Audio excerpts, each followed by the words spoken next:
Greetings, my name is JC. And I'm Ian. And this is the Gamer's Gaiden. And today we're going to be talking about mechanics in video games that we enjoy, along with a couple of mechanics from video games that we don't enjoy so much. Yeah, I was a little intimidated to do this because I was like, oh, man. There's a lot of game mechanics out there. Yeah, I was kind of like, I'm like, oh, okay, this won't be so bad. And then the more I started thinking about it, I'm like, man, there's so much that's like a mechanic. And there's so much that I like. Yeah. There's a lot that I don't like. And the weird thing is that a lot of them are sort of unique mechanics that are only really used in maybe one or two games in a specific way or instance.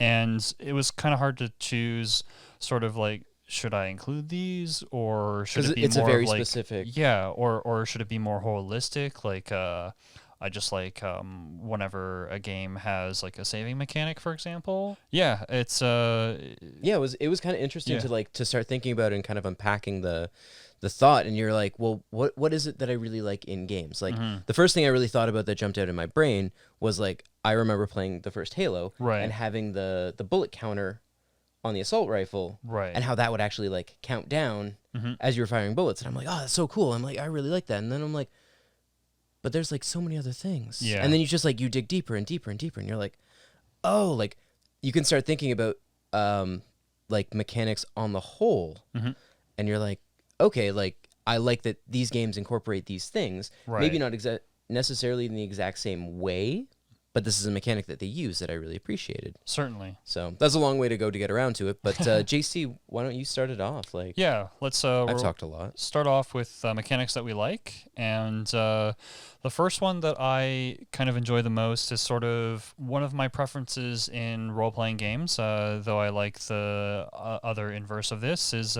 turn-based combat. I really enjoy being able to just methodically think out and plan my decisions. Like one of the major differences between Baldur's Gate and Diablo, for example, since they're two games that kind of came out at the same era, one of them is more live action oriented, and the other one has the ability to basically pause and let you more, in some context, immersively sort of decide by a turn-by-turn basis what it is that each of your players are going to do. And I think a part of that is because you don't really have any NPCs in Diablo, where you kind of have like a full-fledged party of 6 members. You don't need to do that in Baldur's Gate, but it's certainly an option that I think a lot of players do. Yeah, and Diablo's a lot more reaction-based. Yeah. You know, it's a lot more like, just like, spells, you know? Yeah, it's I would say Diablo is not necessarily reaction-based, but it's more proactive-based. Yeah, and you're setting up a combo every time. You Yeah. know, you're like, I'm using these abilities to accomplish this thing. And know, that's to not proc to say this that thing. you don't have these mechanics, or you do have these mechanics in like Diablo or Baldur's Gate, because like they do have both of these things, but they just do them in different ways, and it's just kind of that layer and element of being able to pause the game and move forward in a manner that you can kind of micromanage it almost, in a sense. And that's kind of like the reason why I like this feature in sort of combat games, in sort of combat engines for role-playing games, because it allows me basically to micromanage a party. Whereas if like I really enjoy Dragon Age, for example, as fans of the series will know. But the thing is that Dragon Age 2 is a great example of this. Your other party members are controlled AI. And you have AI scripts in the enhanced editions and in the original editions that aren't as good, but in Baldur's Gate, but the ability to sort of like swap back and forth between the characters in a game like Dragon Age 2 is there, but not really overly useful unless you need a specific spell to be used or something like that. Like I can generally leave the tank by himself if I give him a decent instructions on what to do. Or if I just need him to like, reselect this target or something like that. Like I can do that in real time. I don't really need to pause or anything like that. Yeah. And being able to AoE spells is a lot, especially if you have a lot of wizard party members. As a fan of like the Infinity Engine games, most of my parties I like to ramp up the difficulty by having mainly casters in my group. On one end, it's more difficult. On one end, it's not more difficult. I did this in Mass Effect as well, where most of my party was just like they were like the biotics. Anyway, so yeah, and it's just it gives it a different layer and element, and controlling each of their different spells and abilities and stuff like that would be a nightmare if it was all real time and not being able to pause it in those types of parties that I like to play.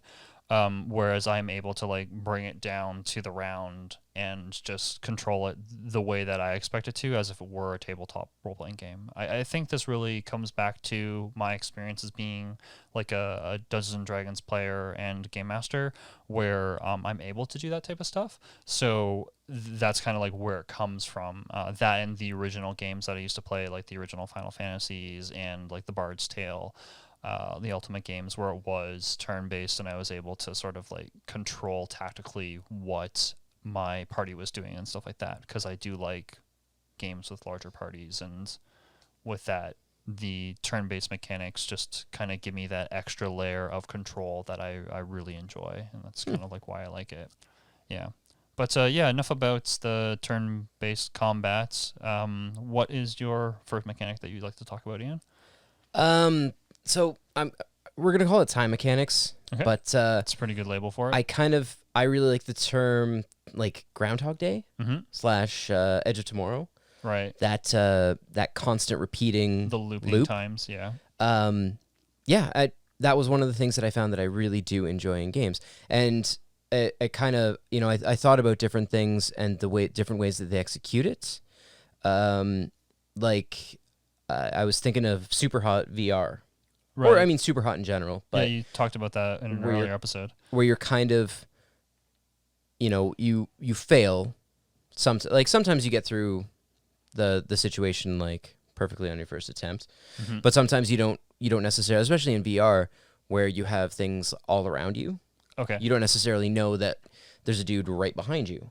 Or that, there's a pile of guns, kind of off to your left that you can get your mitts on. To deal with this. So it's that like, okay, you died. Oh, but I noticed this. So next time I'm going to, path this way as opposed to doing this. And it's that constant repeating of the exact same scenario. Kind of like different parallel timelines of choices. Yeah, like you're making a different choice along the same line. And then it kind of made me think more. That was one of the things that I liked about the first season of Life is Strange. Right. And that's that same game mechanic. Yeah, it's a very big feature of it. Yeah. It's the whole rewind time. Exactly. But when you hit start on that timeline again, everything's happening the same way it just did. Mm-hmm. But now you have all that knowledge of what happened, so you can be in that place. And that's that whole like Groundhog Day thing. Right. I love that as a mechanic in games. That's a lot of fun to work around, because in some situations it's you're learning more and using what you learn to prevent something. Right. But in situations like Superhot, right, when you finally perform or make it through that stage, it's like a performance. Yeah. And you're like, man, I nailed that. That's super cool. And you feel so pumped about it. Yeah. And I mean, you can argue that every game is essentially that you're just repeating the same. Sure. Like you could reload some save states, but it's kind of interesting because it's kind of like Doctor Strange's power, where he kind of goes into this trance and then thinks out of all the possibilities, but you're actually playing through those possibilities. Exactly. Yeah. You're seeing all of the different ways that you can get through it. And one of the things that I kept going back to kind of in my brain was Super Meat Boy. Right. As well. Because even though that doesn't actually have a time mechanic in it. No, but when you beat the level. But the level resets to the same state every time you die. Yep. And then when you finally make it through, you see all of your attempts. Yeah, that was one of the coolest things that I enjoyed, because as frustrating as some of those levels were whenever I went through and played the Super Meat Boy on the PS4, I really enjoyed seeing like why did I do this? Or you can see like them all kind of like spawn out, and with each of the different attempts of it. I loved did I really just try it this many times? Well, yes, you did. Yes. And the initial like burst out of the gate, Right. where you see like 50% of them die like immediately. Yeah. And then it gets progressively less and less, and then it's just Yeah. like, hey, success. And there's certain areas where it just like waves out for like different attempts and theories that you had at the certain sections. Yeah. That was definitely really cool. But it's arguably the exact same mechanic. Because the levels are so short. Yeah. Yeah. The levels are short, they're short, and they're reset every single time Right. to the same formats. Yeah. And I'm not gonna. I could go on about this all day, but I wanted to mention the Sexy Brutale, Okay. which is the entire game is based around that, Oh, okay. where you're solving a murder, your own murder. It's been a little while since I've played it, Okay. but you're working through these problems, and it's that everything is happening on the same section of time, Oh, okay. and you have to you can reset it, but you have to be in the right places in the right time to perform the right things, and people are moving into rooms, and you This have is to like a murder mystery game. yes. Oh, okay. And it is a lot of fun. My friend was telling me about a murder mystery game that had different abilities to replay in the different timelines and paths, and replay them like that. I'm wondering if it's the same game. I'll have to look it up later. It's very cute. It's available on most things. I don't think it's on the Switch yet. Right. If it was, I probably would have finished it on the Switch. But I played through the majority of it on Steam, and I had a really good time with it because it's that whole acquiring information, Right. learning paths, learning little like ticks, Okay. and then using that, using that knowledge to make your way through and doing odd maneuvers, Right. but odd maneuvers because you have to. Because Okay. this guy comes through this door at this point, so you need to be over here to miss him, or I see. you need to be able to interact with this object when it's in this state. Whereas if you're like a minute behind, because there is a clock moving, so you can Right, see it's in real exactly when time. things happen. I see. It's So just it has that mechanic with a real time aspect to it. yeah, Cool. it's fascinating. I really dig that application. Cool. A lot of things don't use it. Mm-hmm. Yeah. What's your next one, buddy?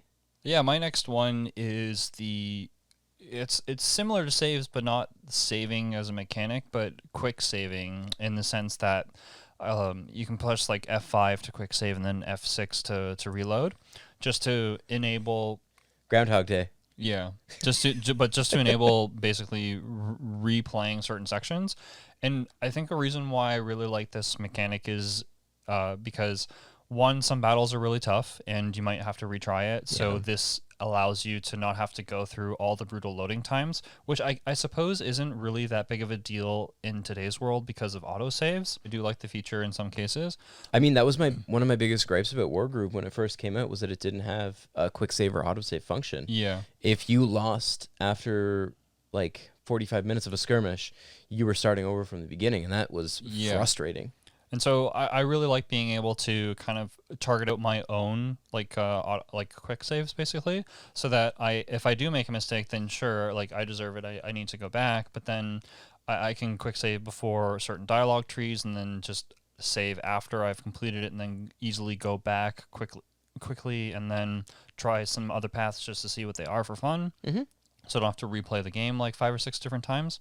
It's kind of like one of my favorite things to do in multilinear like dialogue trees in RPGs, and also with certain battles or just trying out a puzzle or something like that. I don't use this to the extent of cheesing, just because I don't like doing that. But if I'm about to reach a puzzle, then if I have the ability to quick save, then I'll be able to like attempt it, fail it, and then retry again from the beginning and stuff like that, and like take my notes that I usually take for puzzles.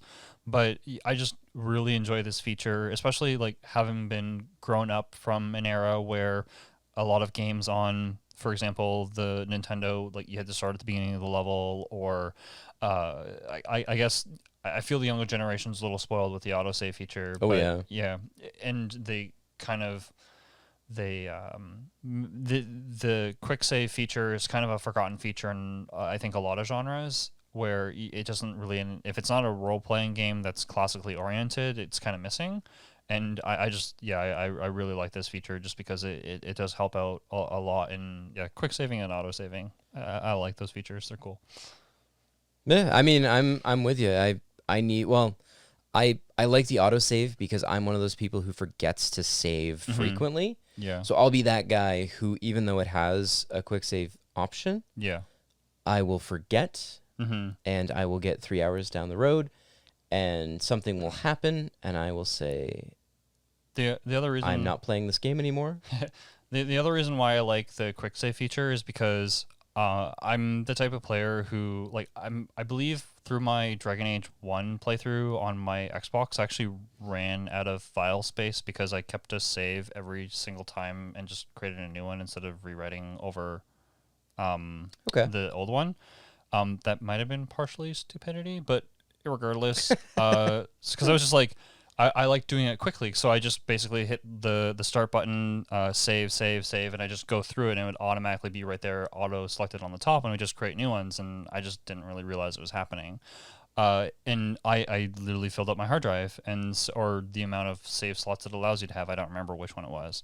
To be fair, I did have a lot of Rock Band music on my Xbox, so that probably was the reason why I ran out of space. But anyway, I mean, they had small hard drives. and they had smart hard drives. But anyway, with a quick save feature, I don't have the worry about like just wasting a bunch of space or save files that I have to meticulously go through and like delete out or something like that. Because then I just keep 2 or 3 main save files. That's the way that I function anyway. Same. And then I can have just the quick save feature. And then like I might save like a hard save at the beginning of every chapter or something like that in case I need to go back, and then just have that quick save feature so I don't have 100 like saves or something like that. But anyway, yeah, quick saving and auto saving, I think it's definitely a good move forward, and have really enjoyed the change of that, and I highly like it. Your next one, Ian? This is a bit of a stretch, so stay with me, people. Mm-hmm.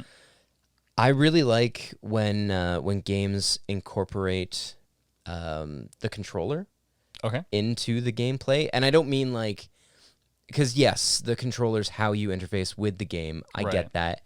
But what I dig is probably from the Wii on, because the Wii had a microphone in it. And, well, not a microphone, it had a speaker in it. Yeah, it had a speaker in it. So there was a lot of games that actually took advantage of that, where you would get a phone call and it would play that phone call through the speaker. Yeah. There was the original Red Steel in the multiplayer. It would tell you, they had like an assassin mode, and it would tell you who your target was on your remote. So you knew, I mean, you're all in the same room. You can all hear it, but it says it kind of quiet, so you know that you are targeting player 4, for example. So you're only looking for that one. Right. There was some other games that used as well. I think No More Heroes did. But I think the best example I could think of was playing through Death Stranding. Okay. And now this was optional. It's something you could turn off. But when BB would get upset, you would hear him crying through the speaker on the controller. Okay. Which the first time, because there's no like, oh, by the way, this is going to happen. My controller just starts crying, and I was like, what? But yeah, like through a combination of button presses, you could unhook BB, and then keeping those held down, you could gently rock your controller, and it would settle him down. Right. And it was just a really interesting way to interface with the game, while like using an element outside of it. There's been a few others that have used the controller in like an interesting way. My favorite's Alien Isolation. Yes, Yeah. that's a really good one too. Again, another optional thing. Like you don't have to have that turned on, but if you do, it really gives you that extra, like if someone comes in the room when you're in, you're like, like Yeah. shh. Shh. Yeah, it's a really cool feature that a lot of games don't utilize. Yeah, I was one of the first games I played on the PlayStation 4 was the Alien Isolation, and like I got it with my console whenever I picked it up, and I felt it was really immersive, and I was curious as to why more games didn't utilize it more often, because it seemed like there could have been more more ways to utilize it, but I just maybe people just kind of ran out of ideas. So the first game on the PS4 that I played was Infamous. Okay. Second Son. And you would have these like sections where you'd have to spray paint, and that you'd have to turn the controller sideways, like an actual like rattle can. You'd shake it, and you'd hear it rattle. Yeah, it's and six-axis. And then when you'd spray, Mm-hmm. the spray sound came from the microphone on the controller. Oh, that's kind of so cool. it was very like, I was like, oh, this is great. Like this is like I'm doing it. Yeah, it was really cool, and I don't think there are many things that actually utilize that mechanic. I'm sure there's a few of them, but it's certainly not most games. No, it's such a weird thing, but it's one of those little things that when it's included and it's done well, Right. I just love it, man. It really like it pulls you in. You know, it's that little extra piece of immersion that you don't necessarily get otherwise. Yep. Yeah. You got another one for me, JC? I think you got a couple more. Yeah, so my next one is kind of semi-two-parter. I feel they're sort of the same thing, but they are kind of different, is tech trees and ability trees. And so what I mean same by... but different. Yeah, they're same but different. So I'll go over tech trees first. That's kind of what I'm talking about here is the Civilization tech tree or similar types of games where you have upgrades, whether it be like in Warcraft where you get the blacksmith and then you upgrade your shields and your shields level 2, or if it's like Civilization where you build certain buildings and then that opens up certain technologies for you and that opens up buildings and stuff like that, much like Age of Empires as well. Yep. Very big fan of RTS games, and that's kind of like where my love of this feature comes from. And also on the role-playing game side of things, where it's very similar yet different, is the ability trees, and that would be games such as the simplest example would be sort of the Diablo tech tree or the WoW tech tree or the EverQuest tech tree.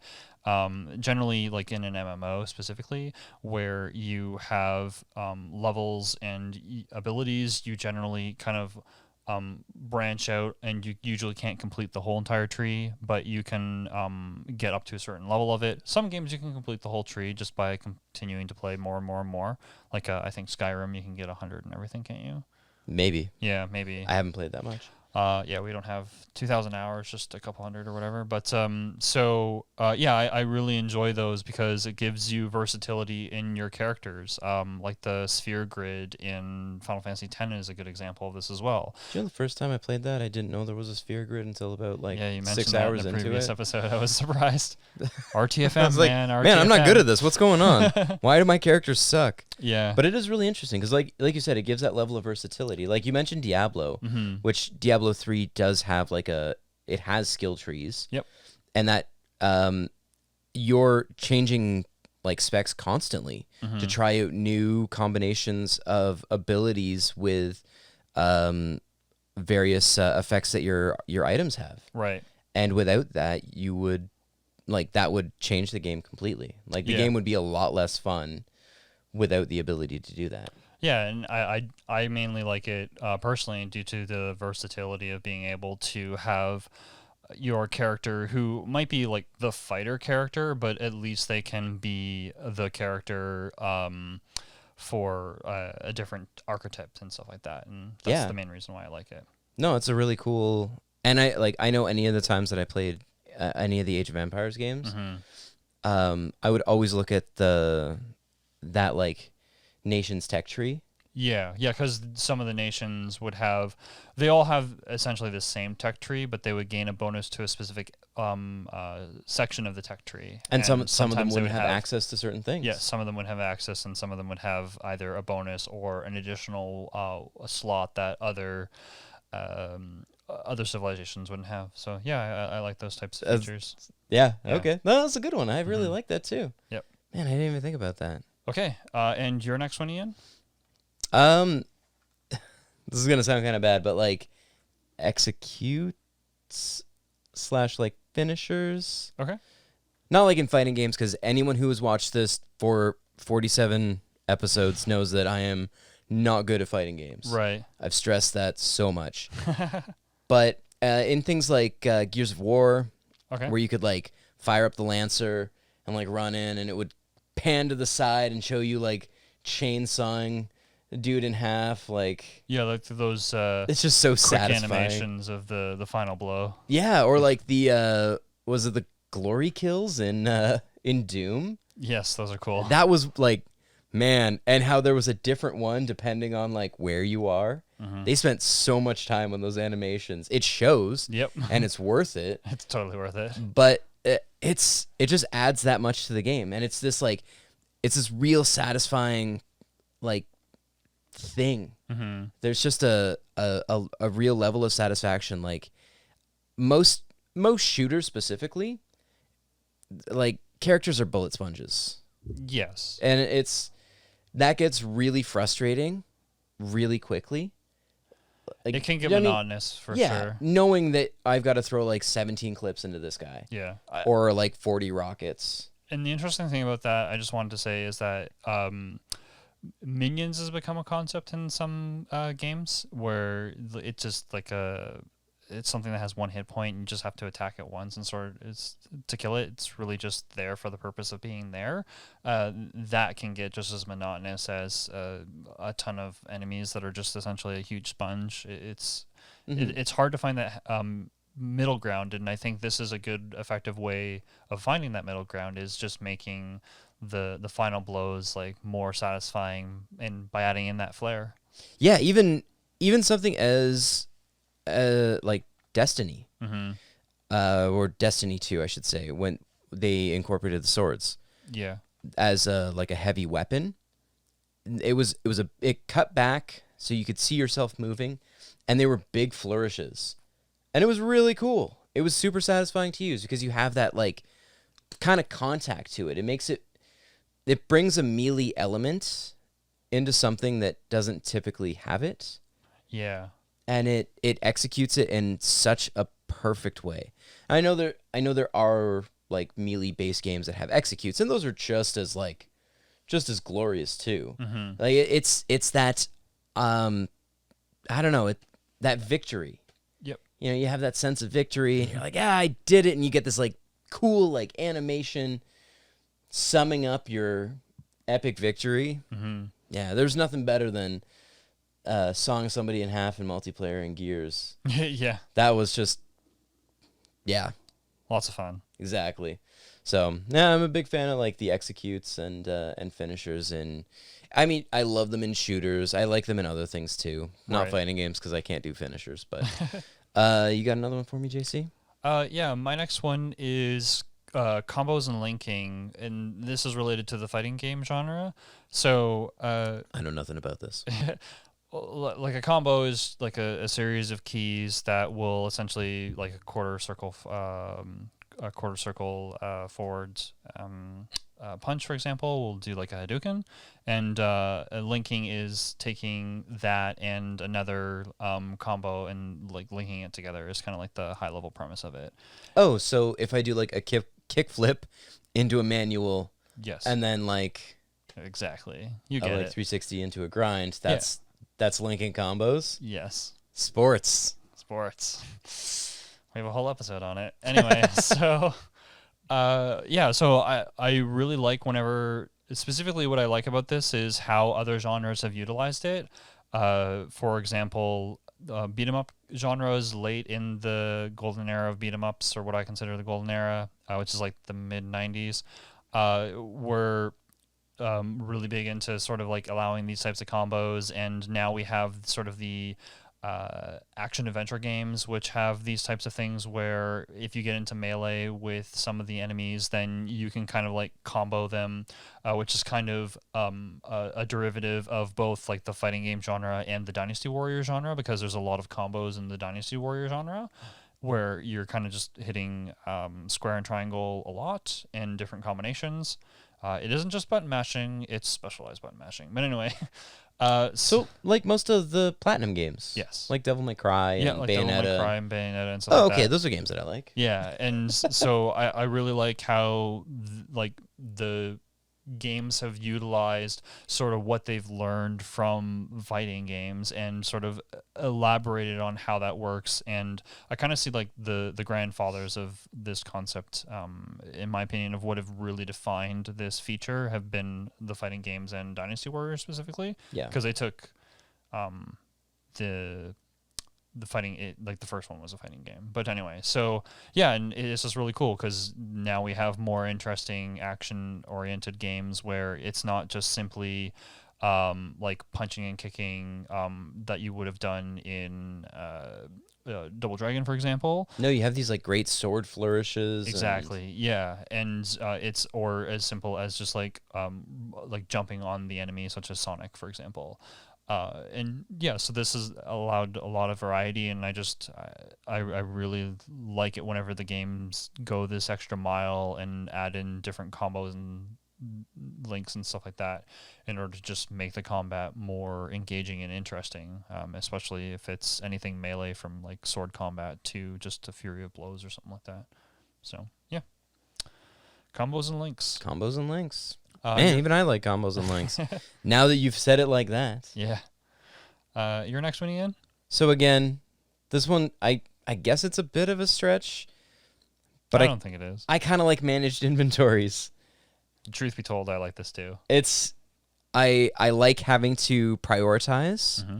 I like having to think about what's important. It's fun to have. It's oddly fun to me to have a finite amount of inventory slots. Yeah. So playing, like a Final Fantasy when I was younger, where you just have infinite slots, Yep. you end up having all of this stuff. And yes, I will admit that I am 100% an equipment hoarder and something like that. If you give me infinite spaces, you will never for use gear, anything. And I will save just it for the last keep. boss. I will and keep never use it. everything. Yeah. Every single thing I pick up. But if you tell me that I can only hold like 10 things, Yeah. I'm really going to think about what I'm holding and why. I think that was one of my favorite things playing through Death Stranding. Okay. Was starting to like, as soon as you start going in really long sections, Right. walking, it's okay, what do I have to have with me? So I have to, this is the thing that I'm moving. This has to come with me. Well, what do I think I'm going to require from this point to this point? Yeah. Do I need 6 guns? No, I don't. I need 1 just in case things get hairy. Do I need a ladder? Yes, this looks like it's an incline. I need a ladder for this. Mm-hmm. I'm going to need rope to descend the other side of that. I need an extra pair of boots because it's a long walk. Right. There was so much that you just had to like think about, and then on top of that, you've got to distribute that weight because based on where it is on your body, you move differently. And really having to think about that was part of the fun of that game. Like spending the time in the menus and adjusting and going over like, what is it that I need? Once you have access to vehicles and you can just load that up with everything, Mm-hmm. yeah, it takes away from the game huge. But I will say the first time you crash a loaded up vehicle, Sorrow. well, yeah, and you really start thinking in those terms again. You're like, okay, well, what of this do I have to have with me? Yeah. What's important and what's not? And it's really fun. Another really good example was, did you play The Long Dark? It was I think it was mostly available on Steam. I don't think I've played it. It is a straight survival game. It does have a bit of a story mode, but you can also just play endless and just try to survive as long as possible. I did not play this game. It takes place in Canada after. Well, now I have to play it. I know, right? It's kind of neat that it's Canadian. After like some kind of explosion, and there's no power Right. anywhere, and like people are gone. I guess things have been bad for a little while, and yeah, it's set during winter. Okay. So you're moving through like northern Canada, avoiding like bears and stuff, and occasionally finding cabins that have equipment in them, and you're very much managing like what you're wearing, what you have with you. Do I have something to start a fire if I need to start a fire? Do I have something to drink? Do I have food? Because you're managing your calories as well. Oh, okay. It's deep, and I think the longest I've lived was only like maybe 4 days. It's I'm not great at it, but occasionally I'll spend an afternoon just soaked into it, and it's cool because your whole concept is survival, and a big core of that is managing what you have with you. Huh. Because all you have is a backpack. That game sounds really cool. I'm gonna check it out. Yeah, it's one of those games that probably slipped past a lot of people. Right. Visually, it's pretty good Mm-hmm. for an indie game, and yeah, it really really stresses the importance of managing like your essentials, because you're limited by weight, Right. so you can't have 7 winter coats, Yeah. even though you would love to. Or 99 of them. Yeah, exactly. So the first Right. time one gets wet, you just toss it. Now Okay. it's like, okay, well, that one's wet. Mm-hmm. Do I get rid of that and just wear a sweater because the sweater's dry? Sweater's not as warm. There's so much management of just like your body temperature Right. and your essentials, Huh. That sounds really all done fascinating. through the menus. Yeah. I'd say I actually really like games that do this too, but for a different reason. But I'd like to go into it. I like this in role-playing games because it's more realistic to me. Yeah. As a game master in Dungeons and Dragons, what I like to use is the variant encumbrance rules, which are just more cumbersome to use a little bit, but use D&D Beyond. Anyway, so Yeah, there's it no just does it reason not for to. you. So yeah, it's a really cool system where you have like the slot system or just a weight system. And being a fan of isometric role-playing games and action role-playing games, this is, I think, an area where it's well utilized, because if you have ability to have unlimited on all of your characters and it's not individual character party management, then really, like, what's the risk of just keeping everything? And a game that has this hindrance to the player can do things such as sort of enticing them. It's like, well, you have picked up these couple daggers and they're really cool because of this, but you just picked up this really cool shield.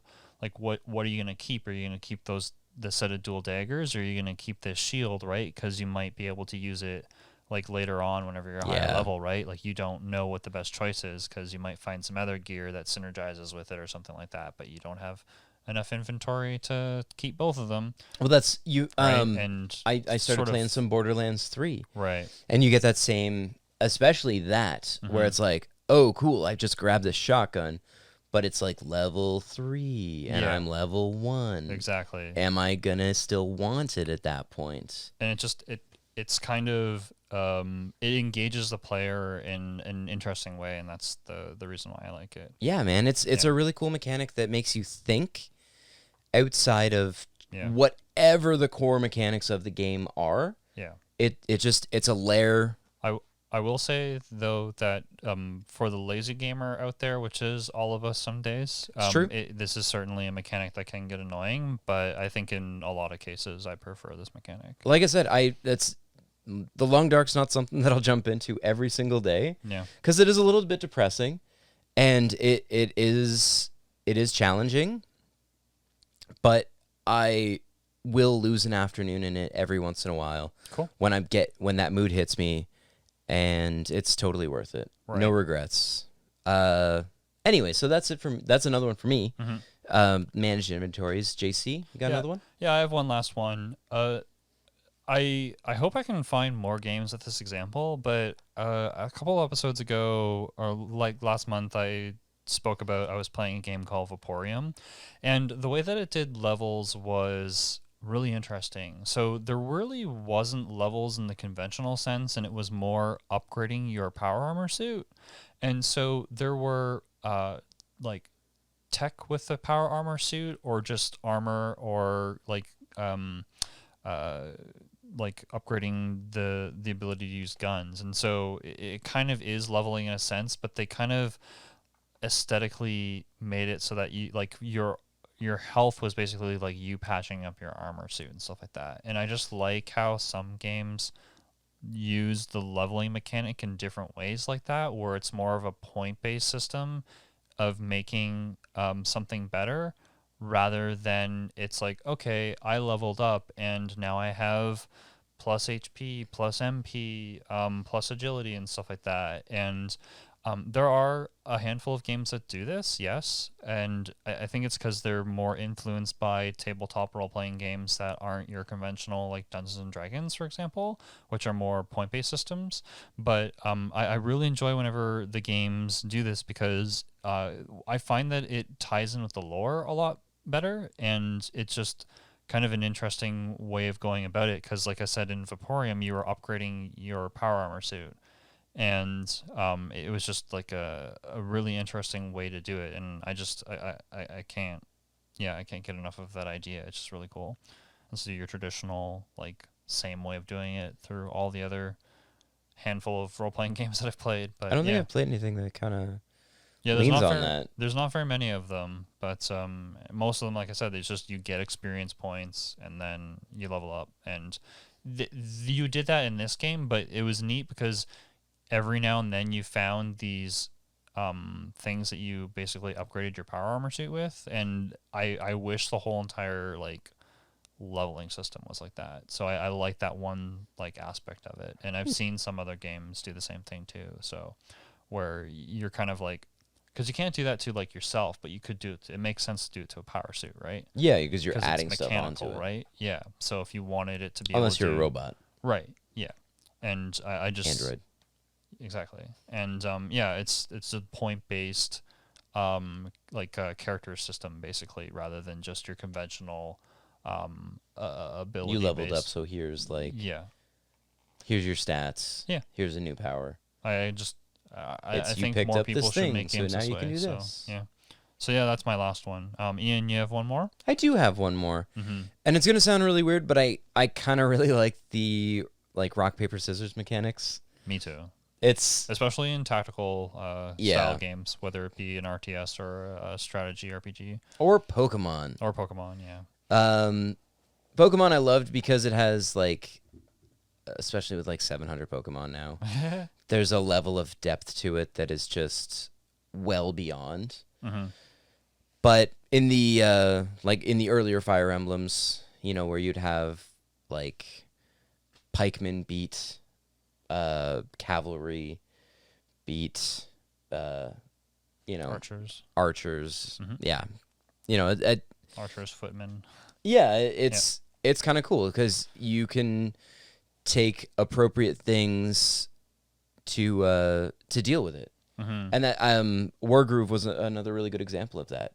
You know, you would have your archers beat dragons. Yeah, because Dragons beat most other things. it's nice in the effect that you actually have something to base why you're successful or not. Yeah. Whether it's like a complex web of what beats what, or if it's very simple, such as just simply rock, paper, scissors, like dynamite. And the thing is that your alternative is that it's units and they're fighting each other, and you really have no idea other than maybe a training number that why it's doing better. And if literally a unit has no advantage over another, then it just becomes a numbers game, and that becomes really boring really quickly. Exactly. So if you know that, okay, I want to build this because of this. Actually, this is a really weird example, but there was a game for the PS2 called Magic Pengel. Okay. Which was sort of a monster collecting game. Okay. It had a sequel too. Its name I can't remember right now. But you would make a creature, and you would essentially you would fight it against another creature, and it was just rock, paper, scissors. Right. Like you would have, it was like punch beats kick beats this beats punch. Oh, okay. you had 3 things. Mm-hmm. It was so simple, but that's all you need. Yeah. You don't need. But that's the core mechanics of strategy, right? Like, Yeah. like StarCraft and Age of Empires and Warcraft are the same thing, where certain units are great against certain units. Yeah, a million Zerglings beat everything. Yes and no. But no, anyway. it like I think that's a part of it. What you hit on earlier is that you really can tie something to your success or your failure, knowing that, okay, I built a ton of dragons because dragons are the best, and their entire field is archers. Right. It's So, like, yeah, next time when I do that, I will build appropriately, yeah. and I can deal with that. Mm-hmm. It's Certainly. Yeah, and instead of, like you said, just becoming a numbers game, which over time will be boring, or a random dice roll that I can't see. Yes. That, to me, that's frustrating. Whereas at least I can tie my victory or my success to my own decisions. Yeah. Yeah. Nobody really likes the bloom mechanic, where it's basically RNG for your damage. Yeah, that's. In some situations, sure. Yeah, sometimes it makes sense. But yeah, if it's gonna come down to me winning or losing like a 2-hour fight, no, pass. Tell me what it. Let me know the combinations. Yeah, it's better to understand why you didn't do well and be able to go, oh, okay, I get it, rather than just kind of running against a brick wall and then hoping for the same result. Exactly. Yeah. You know that, okay, I threw paper, he threw scissors. All right, next time, I'm gonna go rock because I know that he's a scissors kind of guy. Yep. So yeah, like it's not a mechanic that's in everything, but when it's there, I do appreciate it because at least I know that, okay, my fire type is gonna beat your grass type. Yeah. I don't have to just guess and take random Pokemon. I can build appropriately, have a team that covers the spectrum. Yeah. And switch out switch out the appropriate Pokemon for, the things I'm going to have that will hit super effective or not get just crunched immediately. Right. Or just go psychic. Except for the like the big moves that they had in the new game, like Pyro Kick or no, it was Pyro Kick or Pyro Ball. One of them. Which just did like I think it was like 120 damage. I think I won most. If I couldn't figure out what the type matchup was, because I couldn't tell what the Pokemon was, I would just use that and it would be like a one-hit KO. Oh, okay. I think it was a win button. Okay. I can't prove it, but I'm pretty sure it was a win button. Well, fair enough. So let's go into mechanics that we dislike to finish things off. So I'll start. One of the things that I really dislike is puzzles that are in a game where you are required outside knowledge to solve the puzzle. And this includes, in order to solve it, and this includes you had to have played the first game in order to solve it, or you need to have read like all of the fables or seen like all the movies or understand this popular culture thing.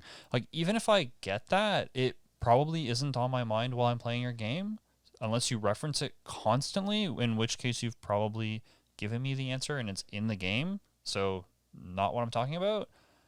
Don't do this. It's so frustrating. There are some puzzles that, like King's Quest did this early on. Some of their puzzles were like, oh, well, I'm pretty sure the developer has gone on record as saying, well, I expected people who have bought in a computer to be more well off, and I'm paraphrasing here, and be able to like afford a computer, so they probably would have been more book learned, and so I put puzzles that match like literature that these types of people would have read because I enjoy that type of literature. I'm like, no, like people are literally just Googling your questions for the answer. Well, now it's not a logic puzzle. Yeah, or asking people around in like the mid 80s or never playing your game. So I make puzzles that Hugo's House of Horrors, the original one. My family and I could never get in the boat and get the boat across the river or the pond, the underground lake. And it's a good thing that we didn't, because when I did, playing through it, for Halloween. Yeah. When you get across, he asks you a lot of questions that, like, young Ian would have had no idea. Like, I didn't read Lord of the Rings. And there are Lord of the Rings questions in there, and I would have been lost. Yeah. Like, there's a lot of why fantasy are and you sci-fi making- questions from outside of the game. Yeah, why are you putting these in the game? It's different if it's like a parody and you're constantly referencing something like that and you kind of give the answers in those references. Yes. But why do the games still do this type of stuff to today? I get, like, maybe you don't understand the logic puzzle, and once you get it, it'd be like, oh, that's what the solution is. That's different. That's not what we're talking about. It's the specific, like, word, like, yeah. I hate that feature. It's so annoying. Yeah, like if you're throwing references to an 80s movie in your game, the likelihood that a kid today is going to understand your Breakfast Club question, it's not great. Yeah. I mean, they should, because The Breakfast Club is a great movie. Agreed. But, yeah. Anyway, let's move on. I just like puzzles that require out of game knowledge in order to solve. It's just annoying. No, I'm with you, man. They're not great. Yours, Ian? QTEs. I hate QuickTime events. Okay. I don't want to press X to win. Yeah. Press A.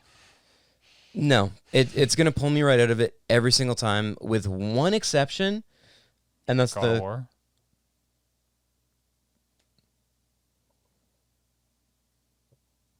No, you know what? Okay. I still. I like QTEs. So No. I think they make combat a little exciting. I think they make it less entertaining. Like, if you want to show me something big and flashy and over the top, just show me. All right. Just show me. Don't make me press 17 buttons to get through it. My exception would be the Quantic Dream stuff, Okay. where you're like holding and pressing in combination. But that's their gameplay loop anyways. So I know True. that's what I'm getting into. Okay. I'm not playing God of War because I want to do QuickTime events. The ending of Resident Evil 5, now granted, I will admit Resident Evil 5 is not a great game to begin with, but It's an okay action game. I mean, yeah, it's competent. Out of And 10. when your final boss fight is basically just nonstop QTEs. Yeah, it's walking around the pattern and then A QuickTime attacking event. him, and then a QuickTime event, and repeating that like 4 times. Yes. Yeah, because you're. Yeah. Just show me. I don't have, like, if you want to show me something cool, show me something cool. Don't make me jump through hoops for it. All right. It's like when someone comes up and says, hey, guess what? And I'm like, I don't know. And they're like, no, really, guess. And you're like, just tell me. Like, you have something exciting to tell me, I'm sure. Like, when I say, I don't know, tell me. Just guess something stupid and random. And then they're like, no, come on, like a real guess. Like, no. That's the real life version of a QuickTime event. All right. You want to show me something cool? Show me something cool. I don't want to have to press X to do it. Cool. JC, do you have another one? I do. I'm starting to get heated over Yeah, here. we're getting heated over these ones. Sudden reverse controls. This is more of a thing in older games. See, where, sometimes I like this, though. Well, you only like it because it causes you to win. No, like, because sometimes, in a game, if it has, like, drinking, sometimes, Okay. you make the character drink too much, and now all of a sudden you press left and he moves right. Okay, that's fun. That's clever use of it, but where you're trying to do some platforming and it's like, oh, your controls are suddenly backwards. Like, forward is backwards and up is down and the world is upside down and everything's crazy. I really dislike that. You usually get, like, a small platform to figure out what button does what at this point. Yeah, but it usually only lasts for 2 or 3 seconds, and you figure it out after a second, but then you only have to deal with it for 2 seconds. So literally, just like stand there for 3 seconds if you hit that accidental like power down, I guess, and then wait for it to finish, and then continue on with your life. Give me an example. Um, Putting you on the spot. I can't remember a specific example from a game, but I know for a fact that there's some like action-oriented games where you're moving around and you're like fighting enemies, and then you're going about, and then all of a sudden, like either killing a certain enemy would cause it, or a power up would like drop out of like a crate or something, and you would pick it up by accident from swiping, and then all of a sudden all your controls would be all over the place. Oh, Bomberman had one. Yes, They had one of Bomberman those. has it. Yeah, that's a good one. Yeah, because whenever I'm playing Bomberman, especially against other people, it's like it's a huge wild card in the whole game, and I'd rather not have it. As far as their negative pickups go, the control like reversals probably the least frustrating. Yeah. I mean, I would rather pick that up than the like randomly dropping bombs behind you, or Yeah. I will be honest. I guess choosing- I would rather take just the power down. Sure. But I will be honest, choosing mechanics that I dislike was a little hard. The puzzles with requiring outworld knowledge, like, was fairly easy for me to choose. because we were talking about that last week, and you were Yeah. like, "This is the dumbest thing ever. Why would you do this?" Yeah. Yeah. It happened to me in Bard's Tale, and I was just like, okay. Anyway. You were pretty heated about it, A more little. so than me in QuickTime events. So your last one, Ian, before we finish up here? So out of nowhere, timed events. Right. So I know I said that I like time manipulation as a mechanic, Right. but I hate it when a game it just suddenly throws at you like, you have 3 minutes to get out of here. You have 3 minutes to cover this section, or you fail. Okay. Because What about I will fail. Oh, okay. Even in like a scenario where like the objective of that like platforming thing, like let's say a Super Meat Boy level, is that you actually have to finish it in like 5 seconds.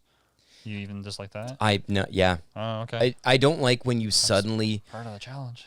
Yeah, but if it hasn't been part of the mechanic throughout the game, Okay, that's fair. if it's all of a randomly sudden you're inserted just in, like, yeah, you have, like in Super Meat Boy, when something's chasing you and pushing you forward, it's kind of different than I mean, yes, it is the same, it's the same but different. I get it. but you don't have that clock. Like, you're not running against that clock, Sure. and to me that is more stressful and frustrating, Yeah.